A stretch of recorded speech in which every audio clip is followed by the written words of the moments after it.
good morning, good afternoon, good evening, everybody. Welcome back once again to JJ's PC Build. You know it is JJ with you once again. And if it's your first time here, make sure you subscribe, hit that like button so that way you can see when I post out those videos, and make sure you turn the notification on for those posts. Okay, today I want to have a little talk with y'all about a couple things before we get into graphics card nightmares. I got a message on one of the videos stating, why do I hate the 12 volt high power connector? Well, let's grab the box here. I'm going to use this as an example. Okay. No, they got the plug right here. This is where your PCIe connection is, right? And you notice they got the connector right here, which hits the glass. And knowing you can't bend those, because if you do bend those, it knocks it out of whack. And I know some people are going to argue this, but what they should have done was, where this plugs in here, they should have put the plug right here, on the same side as the PCIe connector. This way, it won't bend, and it'll plug directly into your connector will plug directly into this, but you won't have to bend the cord, and it'll go directly out the back. So basically, you won't see it. Now, on some of the new ones, where they hide all the cables and everything, they put an extra connection here for the power. Why couldn't they put the connection here instead of putting the connection up here? I said here, my bad. But instead of putting the connection here, they should have put it over here. What's the difference? I mean, you just switch things around from up here and you put it back here. And that way this is all in front of the glass, but there's no cord. But if they can put a power connector here, why couldn't they put a power connection adapter here? And make, I mean, they want to fix something, then fix the purpose of putting the connector here. That would make more sense, especially when, people are talking about, well, the high power connector, is not really the best thing in the world. I understand that, but to me, it would make more sense and make better room, and it would look a lot cleaner for systems if they put the adapter on the other side where the PCIe connector is. So, if you want to know my answer, that's my answer. They should have put it on the other side. And that way you won't have to worry about bending it and stressing it over your fans and stuff like that. Because basically you got a power cord that's going directly over your bottom fans, if you got bottom side fans, and it doesn't look right. So I hope these companies understand, why not put the adapter, the power adapter, on the other side, on the PCIe connector side. Just switch it around. And this way you plug it into the back, and then you plug it into the PCIe connection, and then boom, you're done. You don't have to worry about fiddling with the power adapter cords that go plug into the front anymore. It's all plugged into the back. You don't see it anymore, and it's a lot cleaner.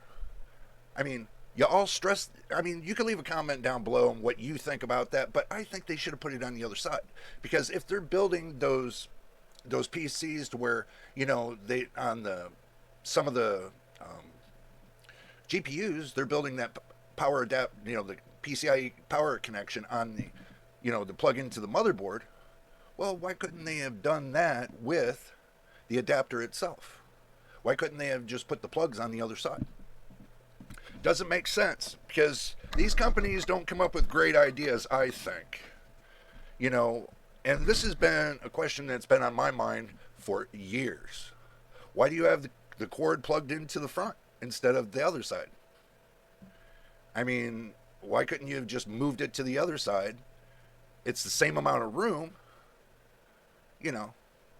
and all you do is you're just shifting it to the other side. I mean, that's something, if they wanted a clean look and, people don't want, the all-in-one plug into the motherboard kind of thing, they should have given them that option.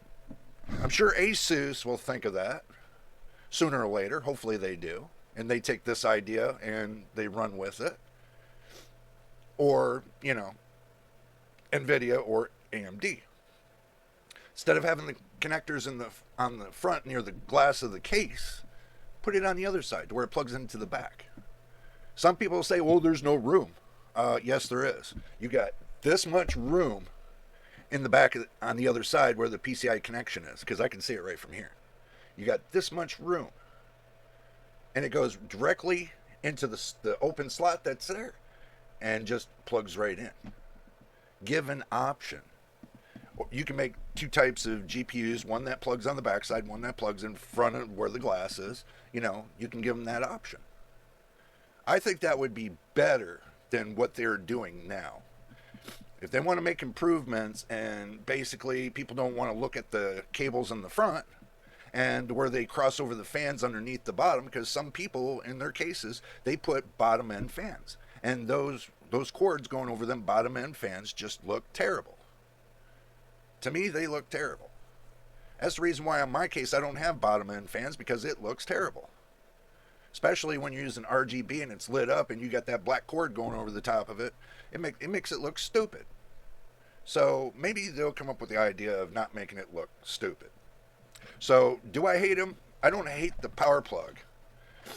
I just hate the fact of them saying that, you know, it's better than the 8-pin connectors.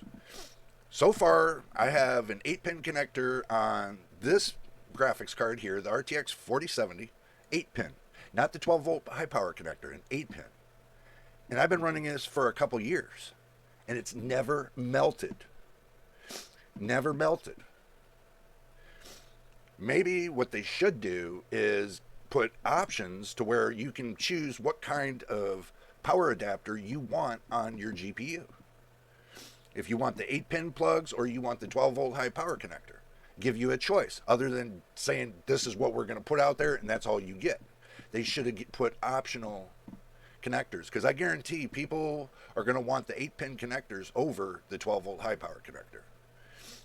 Because if you got 2 to 3 8-pins on the side of where the PCIe connection plug in, and you're hiding the cords, you could put 3 on the backside. And that gives you immediate 600 watts of total power draw. It's common sense, guys. I mean, if they wanted to resolve the problem, I mean, that's resolving the problem.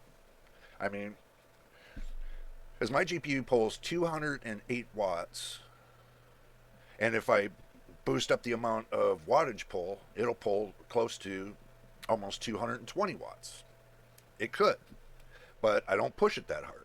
200 watts and call it a day there. So that's just one thing that was on my mind. So let's get into some effects and things that I've been dabbling with, and we'll keep going on. All right, let's go to the action screen, guys. I'll show you what I got cooking. This is a site that I found. I was going through my phone today, and I wanted to take you all along with me. It's called PC Builds, FPS Calculator. Can you run it? So basically what they're doing here is you put in your processor. You know, you can type in, let's say mine's the 5700X. It'll pop that up. Graphics card. And you can type in, like, I got the 4070. That's the 4070 Super. Just be careful of which one you're choosing. So you got 4070 right here. Mine's at 1080p, and it says game. Let's say you want to pick like Cyberpunk. You don't have it yet, but you want to see what kind of calculation it's going to give before you decide to buy the game. So proceed with calculation. And basically they tell you what, you know, where you can buy it at and stuff like that. And they give you the calculator result, and it says AMD Ryzen 7 5700X and NVIDIA GeForce RTX 4070 can run Cyberpunk 2077 at 1080p. Resolution, frames per second, ranging from 81.5 FPS up to 161.2 FPS. On ultra settings, you can achieve 81.5 FPS up to 111 FPS, average around 93.8 FPS. High settings, you can achieve 97.8 FPS up to 133.2 FPS with an average of 112.5 FPS.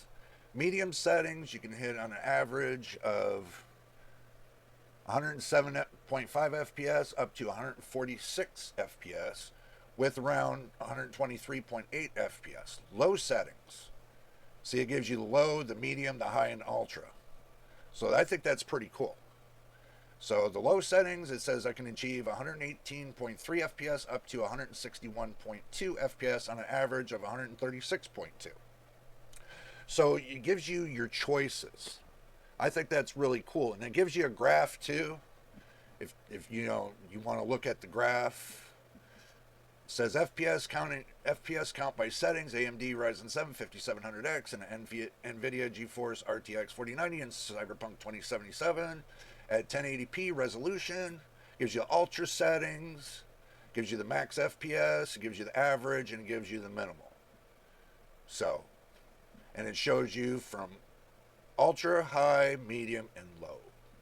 And you can scroll over and it'll show you the FPS on average, so you can get a good idea of what you're doing. Okay, so result for the processor. Now this going from overall to just the processor at 5700X on the processor. It shows you, you got a good graph here. So it says on ultra settings, the Ryzen 7 5700X can achieve 81.5 FPS up to 111 FPS on an average of 93.8 FPS on high, 97.8 FPS up to 133.2 FPS, around 112.5 FPS. And it gives you that. And then FPS calculation result for graphics card. And then it gives you all this right here. And let's scroll down. And it gives you the prices of the 4070 of certain ones. And also too the 5700X. And calibrate this calculator settings, blah, blah, blah. So determining the level of bottleneck. So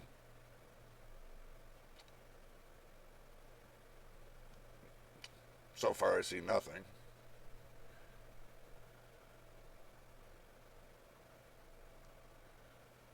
Oh, that's help us calibrate this calculator. Yeah. So it's got like settings. Huh. It must be something that, you can dabble in. It looks like, yeah. So it's something you can add in as input. So that's pretty much it about this site. I mean, it's just PCBuilds.com. Excuse me. If you're curious about what games you're going to play and everything else, this would be a good site for you to go to, so that way you can get a good idea of an estimate of how you're going to play on your games. And then, when you put your system together and everything else and you tweak it and get it all just right, and if you're matching to these numbers or even greater, then you're in the right direction. This gives you a baseline, I think, of how to look at everything. And I think it's a pretty good site. Shout out to PC Builds, even though they're not a sponsor. I think it's a good site to go to check it out. Okay, now that we went through that, let's go ahead and go to Amazon and start the graphics card nightmares kind of thing. And we're going to go to Amazon. And you guys know the drill. I always do this. Go to computers, graphics card for gaming PCs. They always put the lowest model there. I mean, Maxon, 3060, 4060 OC. Somebody asked me about that, and I was like, well, I can tell you I like the OC versions better than I do the non-OC versions. The reason why is because you can, go up to a higher level in your frequency and get better gameplay, I think. So they got a 6750 XT. I wouldn't really worry about that. Because the simple fact, you're not going to get a 6750 XT. You can get something better. And do remember, they got the new graphics cards coming out. They got Intel's new graphics card, new Battle Mage, coming out in December sometime. That's kind of got me curious a little bit. I know it's got y'all a little bit curious too, depending on the pricing and everything else. We'll see. But in January of next year at CES, looks like NVIDIA and AMD are going to come out with their graphics cards. So we'll have to wait and see what happens there. I know a lot of people are gearing up for the CES, and we'll see what happens. I'll probably end up doing a live stream in CES for next year. So that way we all can sit and we can talk about it, live, and what we think about it, and go from there. So 4060 gaming OC, 8 gigabytes of RAM. I'm not a fan of the 8 gigabytes of RAM anymore, guys. Is because for a good balance, I think the 12 gigabyte of RAM to start off with is not a bad thing. Some people say, well, wait until they come out next year with the 5070 Ti, it might be 16 gigabytes of RAM. And I know what you're going to say. If it does come out with 16 gigabytes of RAM, everybody's going to be buying the 5070 Ti.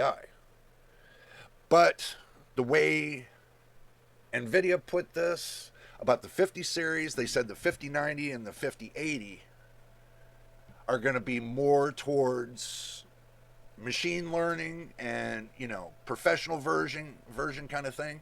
And from 5070 down, 5070 Ti, 5070, it's going to be right in the middle of, professional and gaming.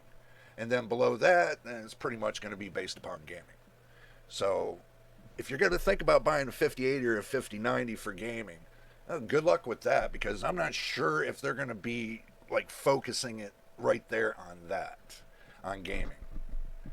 It might work and it might not work. I don't want people to be disappointed and say, Jay, you told us about the 5090, we got the 5090, and it sucks on gaming.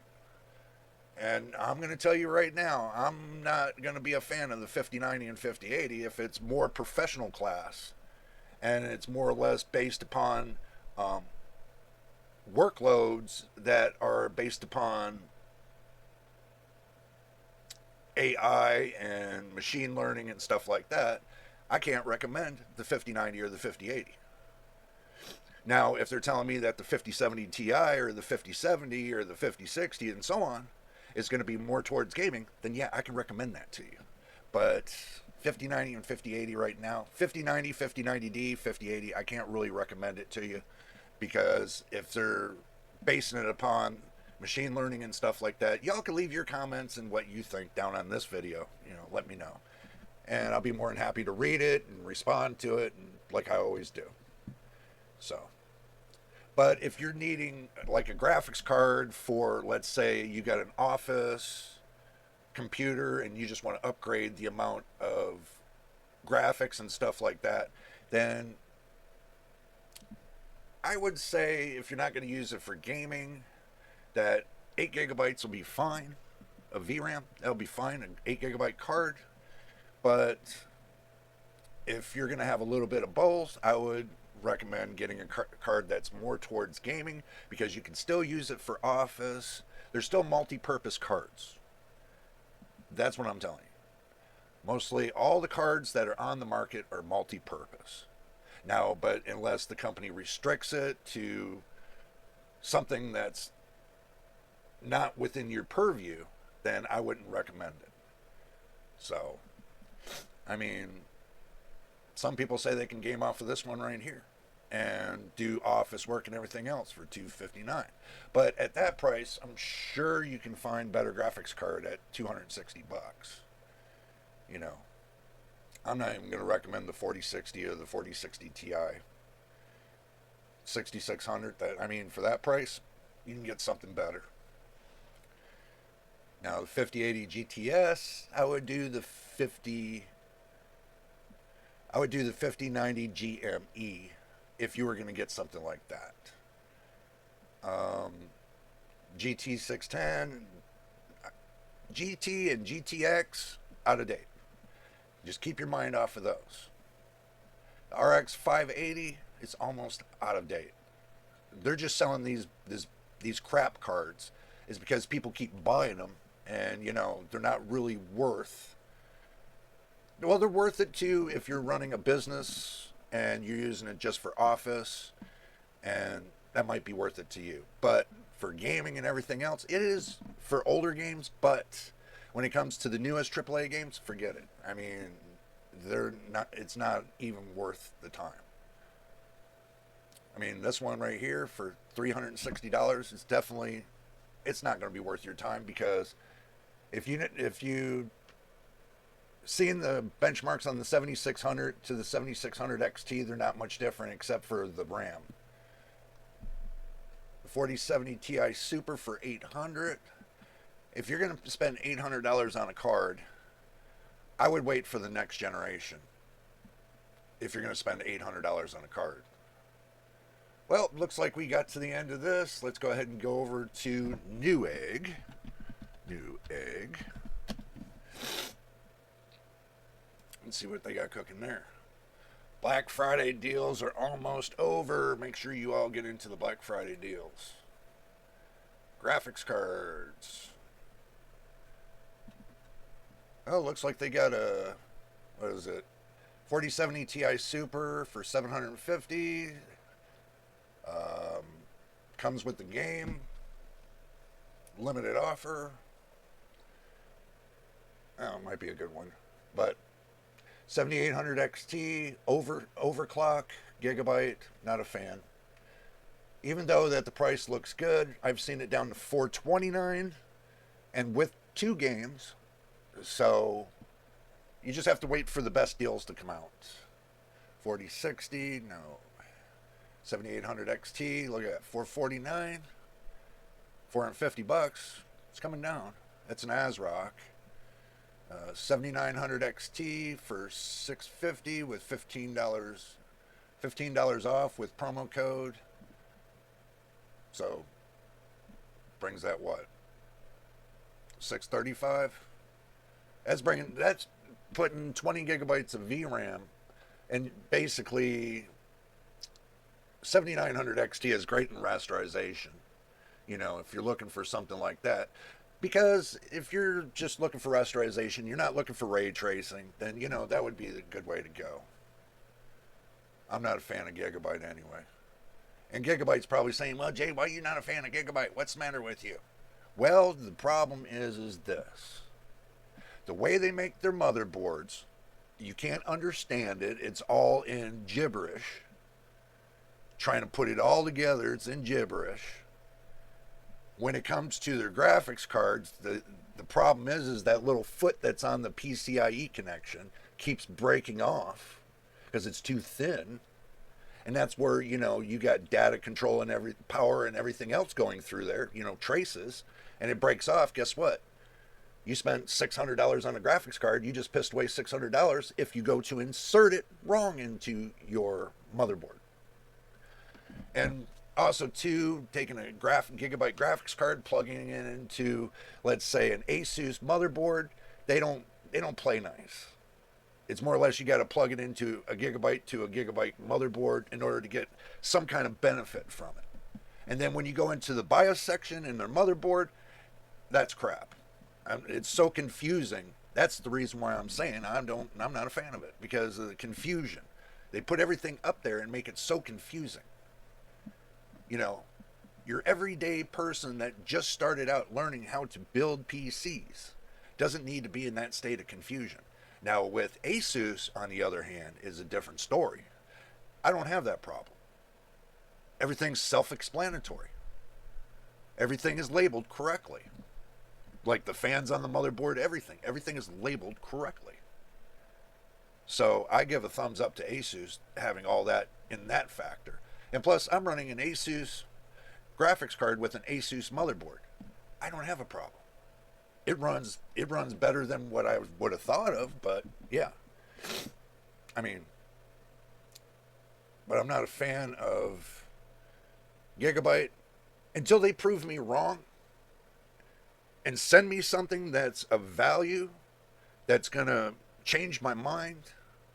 And when I test it and I see it, how it's set up and everything else, until then, my stand is not going to change.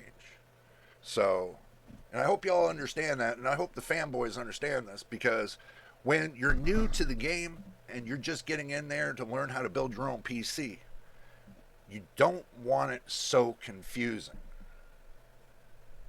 First time builders, I had a first time builder and I was helping him try to build his PC. It took almost a couple weeks just to get through that with the Gigabyte. Yeah, I was like, if it was Asus, it could have been done in a matter of 45 minutes. Now, if it's Gigabyte, it takes almost 2 weeks. So, yeah. I don't like things to be confusing, especially for the new builders that come to this channel learning something. I don't like to keep it confusing. Until they fix that confusion, my stance is not going to change about Gigabyte. So, I know you guys are going to bash me on that, but go ahead. And you know I'm right. I mean, because, when you're trying to figure out what fan to plug where, which one's for the system and which one's for the, they should have one that's marked for the system fan. They should have one marked for, your external fans, case fans, to tell everybody this is where you plug it in at.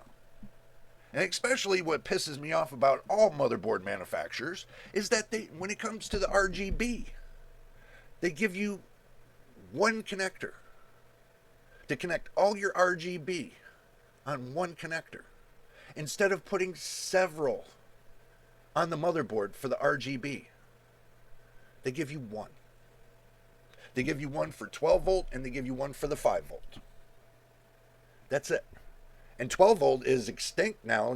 Nobody's really using the 12 volt one. The 5 volt one is the only one they're using. The addressable RGB.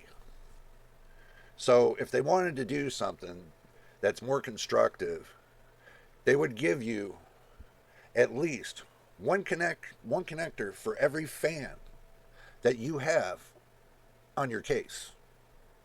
Like if you carry 6 fans on your case, they should have 6 connectors on that motherboard,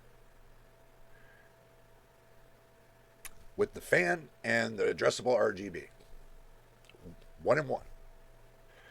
They should have had that, but they don't. And most of your cases take 6 fans anyway. Some take 3, some take 4.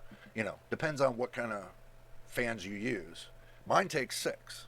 So you think they would give you a motherboard that has 6 separate connections, because when you go to use their software, you want to set your fans individually. You can't do that. You have to set them all as one, on one big daisy chain connector.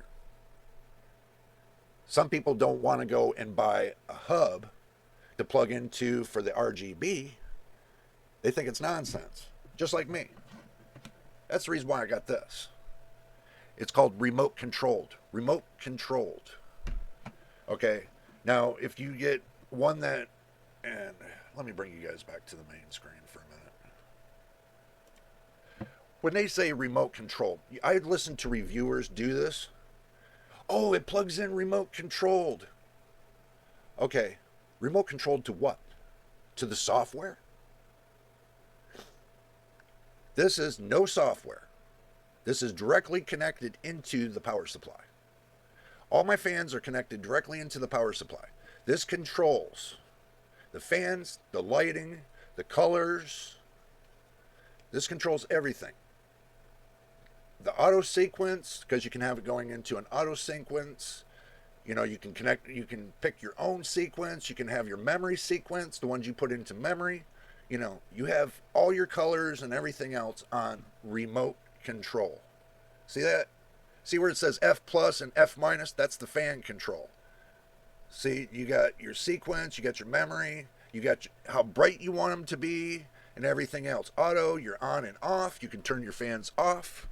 The RGB, you can turn your RGB off, but your fans are still running. And this connects directly into the power supply, where I don't have to worry about it.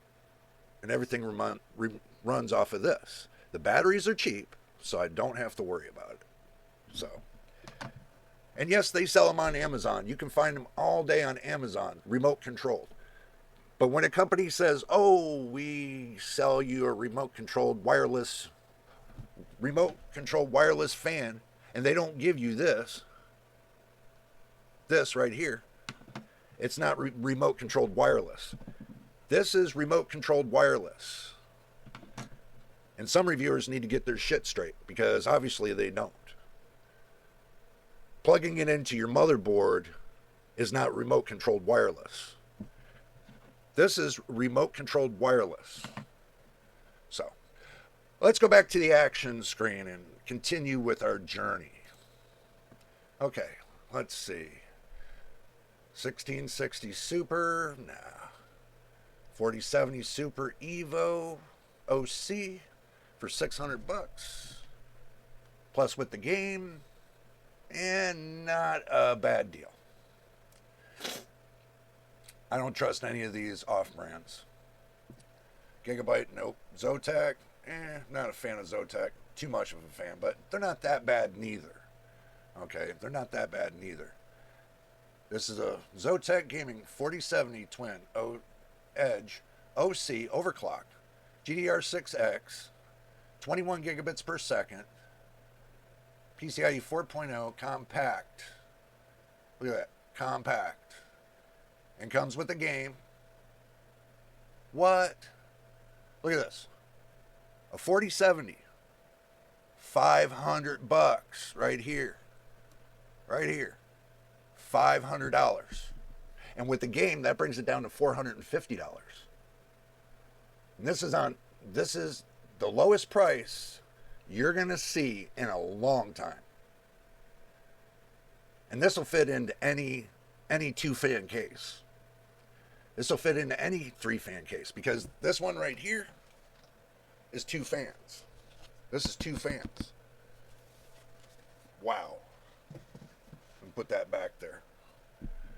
So that is the only deal I see so far that's a smoking deal. $450 for the graphics card. $50 for the game, makes it $500. You're saving a lot of money. You're saving about $100. You're saving about $100, $150, I would say. About $150 with this right here. This is a Black Friday deal. So if you guys are watching this video today and you see this graphics card here, and this is something you want to jump in on, this might be something you might want. So let's keep moving on. See, because look at here, 7900 GRE. No deal, $530. So, price to performance, this right here is going to be a lot better in price to performance than this right here at this point, I think. So, and y'all can go back to that calculator and you can take, and let's say you want to put a system together, you know, you can put what kind of processor and what kind of graphics card you want and pick what kind of game you want and see what that graphics card that they have on sale is going to be worth. I think that would be a good deal, because you can see actually what it actually will do for you, if it's going to be worth the price of admission, I think. So let's keep moving on.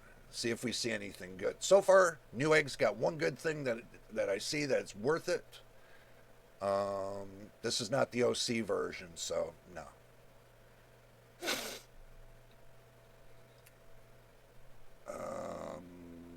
No. Definitely not. 4070 Founders Edition. Look at this. I got a 4070 Founders Edition for $900. That's just nuts. I think it's nuts. See, because you're going to spend $900 when you can come over here, get a 7900 XTX with 24 gigabytes of VRAM, and spend $800.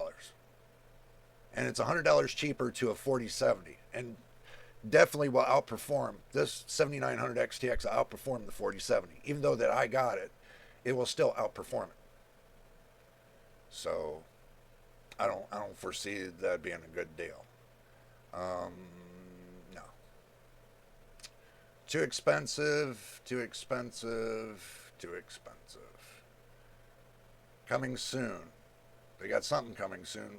4070 Super with 12 gigabytes, GDR6X. A Ventus. It looks like it might MSI Ventus. It looks like it might be a white version. So, all right, let's go ahead and go over there to Micro Center. Go Micro Center. Go to Micro Center right here. Black Friday deals. Looks like they got a laptop right here for $300. It's the S mode. No, no. I, I don't like the Windows 11 S mode feature. I'm not a fan of it. I would rather have the Pro version, and that's it. The Windows 11 Pro version, 24H2 or the 23H2, knowing that they might be working on the 25H2. It's still not sure how they're going to do this. If they're going to do the 25H2, who knows? Let's say,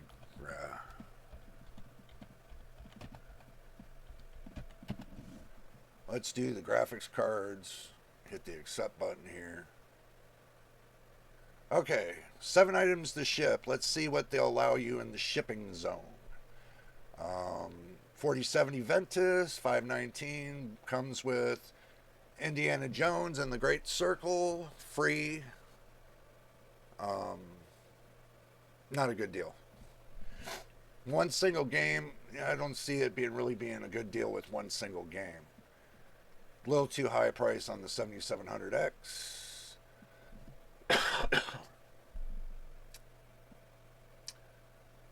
Yeah, a little too high price for me. Let's see what's inside the store. They got 244 graphics cards in the store. 949. 4080 Super, 4080 Super, 4070 Super. Now, I don't really see anything that's good at this point.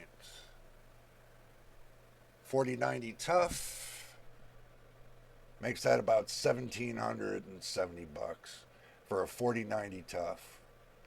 Yeah, I don't foresee that being anything in my future. Spending that kind of money, you can build a whole brand new PC for that kind of money and still get a great graphics card.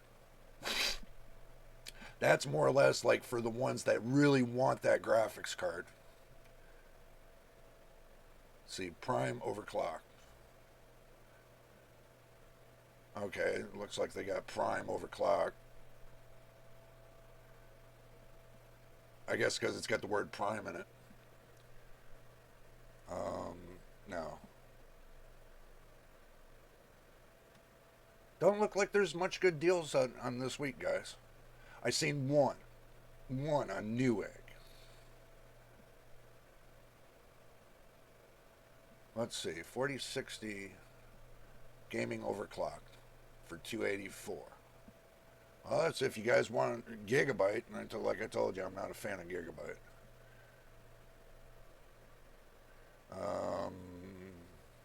Let's see, anything good? I'm gonna tell you, I wouldn't spend $1,000 on a graphics card, really. $1,800. I mean, even $600 is too much, I think. You know, $500 is kind of in an iffy zone. Between $400 and $500 seems to be like good pricing. But these companies are not hitting anywhere near these pricings. They got to go with the affordability and inflation and everything else, and they're not meeting this expectation, I think. So as far as the graphics card, some of them they're only going to put like one game with it. It's what, $50 game. I mean, and also too, they, with Steam and there's going to be additional requirements now on Steam, from what I'm hearing, that they're going to make you pay for something else, like another service. I'm not a fan of it. So when they start adding more fees and everything else, they're really driving their customer base away. because they're screwing the public. And hopefully that will stop once everything gets re-regulated. Hopefully that will stop under a new re-regulation programs. This is what I've been hearing, and you know what? Let's go back to the main screen, and then I'll give you my thoughts. Okay, listen up, guys.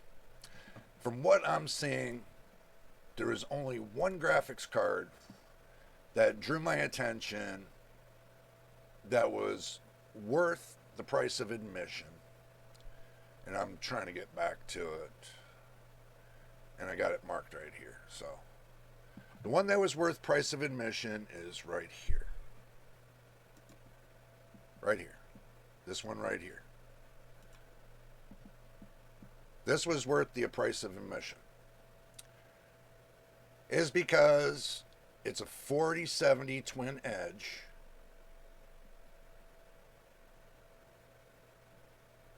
We'll have a good look at the graphics card.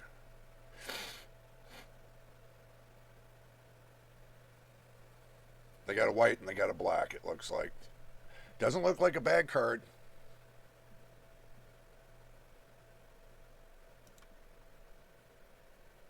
So, that doesn't look like a bad card.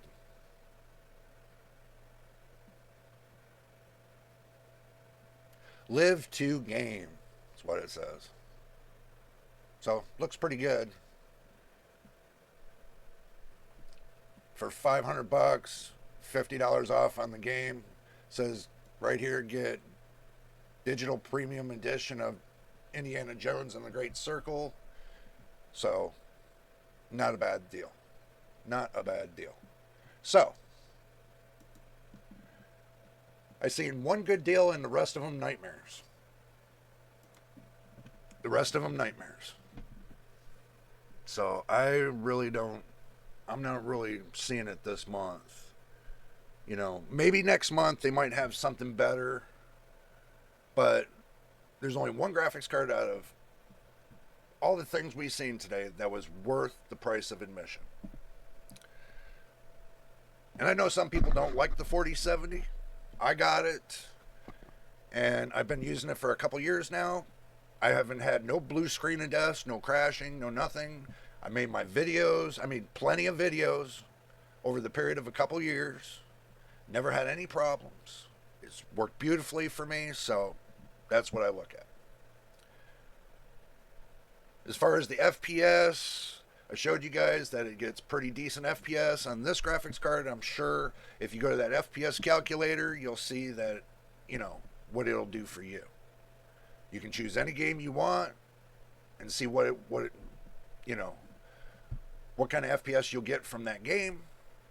So that calculator is a pretty good one. The build PC calculator is a pretty good one. So make sure y'all go over there and check it out and do your own homework, so you know if whatever PC you put together or what you can do to modify your PC, you know, it's either going to be a plus or a minus. So, but anyway, guys, I'm going to go ahead and get out of here. I hope you enjoyed the video. We made it to the end. And if it's your first time here, make sure you subscribe, hit that like button, and also, too, turn your notification on so you know when I post the next video. Until the next time, in the next video, you know it is, and we'll see you on the next one.